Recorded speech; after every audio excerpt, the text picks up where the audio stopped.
Gabi ng Martes, May 9, makikitang nagpapatila lamang ng ulan ang taong ito na nakabackpack sa tapat ng isang convenience store sa Barangay San Felipe, Matanda, Aliaga, Nueva Ecija. Ilang sandali pa ay nilapitan siya mula sa likod ng isang taong naka-hoodie jacket na bumunot ng baril. Sa unang tutok sa ulo ng biktima ay hindi pa pumutok ang baril kaya't makikitang muling kinalabit ng gunman ang gatilyo.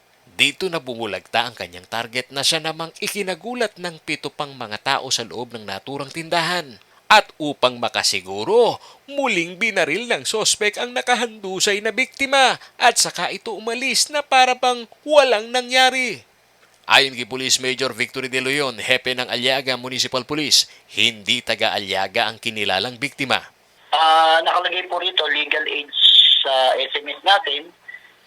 Residente ito ng Poblacion Sur, Licap. Mag-isa lamang din umano ang gunman na tumakas sakay ng motorsiklo patungo sa direksyon ng Cabanatuan City. Patuloy pa ang investigasyon ng PNP upang matukoy ang pagkakakilanlan ng sospek at malaman ang motibo ng krimen. Sa CCTV footage po natin, nakita po na nag-iisa lang itong gunman, saka base rin dun sa sinasabi ng mga nakakita na nag-iisa lang ito. Towards Cabanatuan nung umalis. At tinitingnan nga po natin ito, yung na to, pangyayari kasi hindi po natin makakuha yung motives of killing. Kaya nagpapangalap pa po kami ng mga CCTV footage, lumakad yung Imbisco at saka yung Intel, going to Cabanatuan at baka sakali ma-identify natin itong suspect.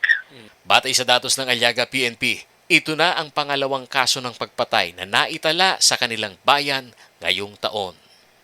Ako si Paulo G. Santos, taga rito kasama nyo para sa CLTV 36 News, atin to.